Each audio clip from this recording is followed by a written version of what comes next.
ನಮಸ್ಕಾರ ಆತ್ಮೀಯರೇ, media house ಕನ್ನಡಗೆ ಸ್ವಾಗತ. 3 ಮಂದಿ ವೈಲ್ಡ್ ಕಾರ್ಡ್ ಎಂಟ್ರಿ ಕೊಟ್ಟ ಮೇಲೆ ಬಿಗ್ ಬಾಸ್ ಕನ್ನಡ ಸೀಸನ್ 12ರಲ್ಲಿ ಏನೇನೋ ನಡೀತಾ ಇದೆ. ವೀಕ್ಷಕರ ಲೆಕ್ಕಾಚಾರಗಳೆಲ್ಲ ತಲೆ ಕೆಳಗಾಗ್ತಾ ಇದೆ.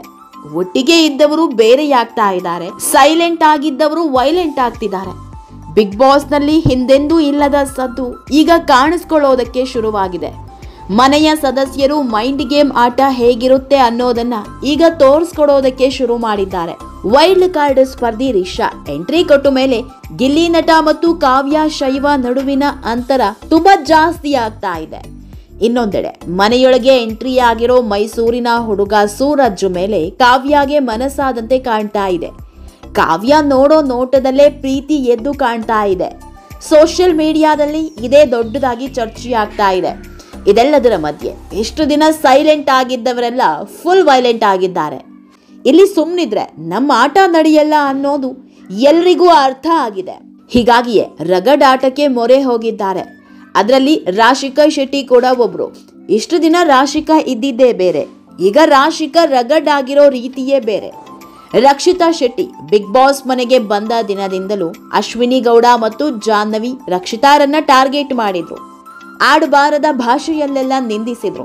ಕೊನೆಗೆ ತಾವು ಮಾಡಿದ ತಪ್ಪಿಗೆ ಕಿಚ್ಚನ ಕೈಯಲ್ಲಿ ಸರಿಯಾಗಿ ಮಂಗಳಾರತಿಯನ್ನು ಮಾಡಿಸ್ಕೊಂಡ್ರು. ಈ ವೇಳೆ ಜನರ ಕೂಗಾಟ, ರಕ್ಷಿತಾಗಿದ್ದ ಜನರ ಬೆಂಬಲ ನೋಡಿ ಅಶ್ವಿನಿಯೇ ದಂಗಾಗಿ ಹೋಗಿದ್ದಾರೆ. ಹೀಗಾಗಿ ಅಶ್ವಿನಿ ರಕ್ಷಿತಾ ಬಳಿ ಕ್ಷಮೆಯನ್ನು ಕೇಳಿದ್ದಾರೆ. ಆದರೆ ಜಾಹ್ನವಿ ಮಾತ್ರ ಕುತಂತ್ರದ ಆಟ ಬಿಡ್ತಿಲ್ಲ.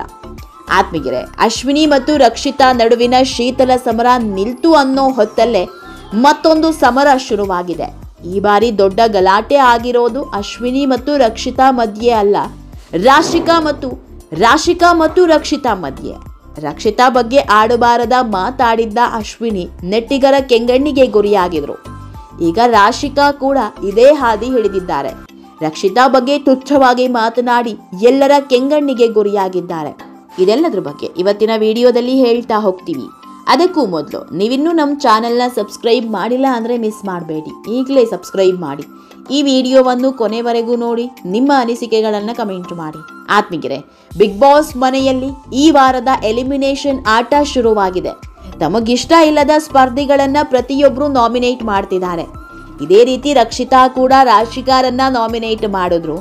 ಇದು ರಾಶಿಕಾರನ್ನ ಕೆರಳಿಸಿದೆ. ಅದರಲ್ಲೂ ನಾಮಿನೇಟ್ ಮಾಡುವಾಗ ರಕ್ಷಿತಾ ಕೊಟ್ಟ ಹೇಳಿಕೆ ರಾಶಿಕಾರನ್ನ ಕೆರಳಿಸಿದೆ.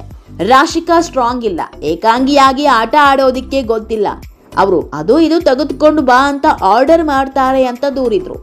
ಇದೇ ಕಾರಣಗಳನ್ನ ಕೊಟ್ಟು ರಾಶಿಕಾರನ್ನ ರಕ್ಷಿತಾ ಶೆಟ್ಟಿ ನಾಮಿನೇಟ್ ಮಾಡಿದ್ರು. ಇದು ರಾಶಿಕಾ ಶೆಟ್ಟಿ ಅಸಮಾಧಾನಕ್ಕೆ ಕಾರಣ ಆಗಿದೆ. ಇದೇ ವಿಷಯವಾಗಿ ಇಬ್ಬರ ನಡುವೆ ಮಾತಿನ ಚಕಮಕಿ ನಡೆದಿದೆ. ನಾನಿಲ್ಲಿ ಯಾರ ಮೇಲೆ ಡಿಪೆಂಡ್ ಆಗಿದ್ದೀನಿ, ನಿನಗೇನು ಅರ್ಥ ಆಗಲ್ಲ, ಸುಮ್ಮನೆ ಬಂದ್ಬಿಟ್ಟಿದೀಯಾ, ಅದರಲ್ಲೂ ಚೈಲ್ಡಿಶ್ ಆಗಿ ವರ್ತನೆ ಮಾಡ್ತಿದೀಯಾ ಅಂತ ರಾಶಿಕಾ ಕಿಡಿಕಾರಿದ್ರು. ಇದೇ ಮಾತಿನ ಭರದಲ್ಲಿ ನೀನು ನನ್ನ ಸೇವಕಿ ಅನ್ನೋ ಮಾತುಗಳು ಬಂದು ಹೋಗಿದ್ವು. ಇದರಿಂದ ಸಿಟ್ಟಿಗೆದ್ದ ರಕ್ಷಿತಾ, ನಾನೇನು ಇಲ್ಲಿ ನಿನ್ನ ಸರ್ವೆಂಟ್ ಅಲ್ಲ ಅಂತ ಹೇಳ್ತಾರೆ. ಆಗ ರಾಶಿಕಾ, ಹೌದು ನೀವಿಲ್ಲಿ ಸರ್ವೆಂಟ್ ಅಂದಿದ್ದಾರೆ. ರಾಶಿಕಾ ಅವರ ಈ ಮಾತೆ ನೆಟ್ಟಿಗರ ಕಣ್ಣು ಕೆಂಪಗಾಗಿಸಿರೋದು.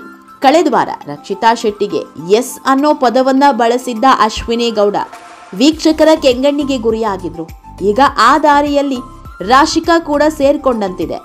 ರಕ್ಷಿತಾಗೆ ನೀನು ಸೇವಕಿ ಅಂದಿದ್ದೇ ತಡ ನೆಟ್ಟಿಗರು ರಾಶಿಕಾ ಮೇಲೆ ಮುಗಿ ಬೀಳ್ತಿದ್ದಾರೆ. ಈ ರಾಶಿಕಾ ಅಶ್ವಿನಿಯ 2ನೇ ಚೇಲ. ಈ ವಾರ ರಾಶಿಕಾಗೆ ಸುದೀಪ್ ಫುಲ್ ಕ್ಲಾಸ್ ತಗೋಬೇಕು. ಬಿಗ್ ಬಾಸ್ ಮನೆಯಲ್ಲಿ ಇಂಡಿವಿಜುವಲ್ ಆಗಿ ಆಟ ಆಡ್ತಾ ಇರೋದು ರಕ್ಷಿತಾ ಒಬ್ಬಳೇ ಅಂತ ಕಮೆಂಟ್ ಮೇಲೆ ಕಮೆಂಟ್ ಮಾಡ್ತಿದ್ದಾರೆ. ಆತ್ಮೀಯರೇ, ಬಿಗ್ ಬಾಸ್ ಮನೆಯಲ್ಲಿ ಯಾರು ಏನ್ ಬೇಕಾದರೂ ಹೇಳಬಹುದು, ಆದರೆ ರಕ್ಷಿತಾ ಮಾತ್ರ ಯಾರ ಬಗ್ಗೆಯೂ ಏನೂ ಹೇಳುವಂತಿಲ್ಲ. ರಕ್ಷಿತಾ ಏನೇ ಮಾತನಾಡಿದ್ರು ಎಲ್ಲರೂ ಸೇರ್ಕೊಂಡು ಮುಗಿ ಬೀಳ್ತಿದ್ದಾರೆ. ರಕ್ಷಿತಾರನ್ನೇ ಟಾರ್ಗೆಟ್ ಮಾಡ್ತಾ ಇದ್ದಾರೆ. ನಿಜ ಹೇಳಬೇಕು ಅಂದ್ರೆ ರಾಶಿಕಾ ಈವರೆಗೂ ಯಾವುದೇ ವಾವ್ ಅನ್ನೋ ಟಾಸ್ಕ್ ಮಾಡಿಲ್ಲ. ಅಲ್ಲಲ್ಲಿ ಕೂಗಾಡಿದ್ದು ಬಿಟ್ರೆ ಬೇರೆಲ್ಲೂ ಕಾಣಿಸ್ಕೊಂಡಿಲ್ಲ. ಈಗ ಅಶ್ವಿನಿ ಟೀಮ್ ಸೇರ್ಕೊಂಡಂತೆ ಕಾಣ್ತಾ ಇದೆ. ಪಾಪದ ಹುಡುಗಿ ರಕ್ಷಿತಾ ಏನೇ ಮಾಡಿದ್ರು ಏನೇ ಹೇಳಿದ್ರು ಬಿಗ್ ಬಾಸ್ ಮನೆಯಲ್ಲಿ ತಪ್ಪು ಅನ್ನುವಂತಾಗಿದೆ. ಎಲ್ಲರೂ ಸೇರ್ಕೊಂಡು ಮೇಲಿಂದ ಮೇಲೆ ಟಾರ್ಗೆಟ್ ಮಾಡ್ತಿದ್ದಾರೆ. ಆತ್ಮೀಯರೇ, ಈ ಬಗ್ಗೆ ನೀವು ಏನು ಹೇಳ್ತೀರಾ ಅನ್ನೋದನ್ನ ಕಮೆಂಟ್ ಮೂಲಕ ತಿಳಿಸಿ. ನಮ್ಮ ಚಾನೆಲ್ನ ಸಬ್ಸ್ಕ್ರೈಬ್ ಮಾಡೋದನ್ನ ಮರಿಬೇಡಿ.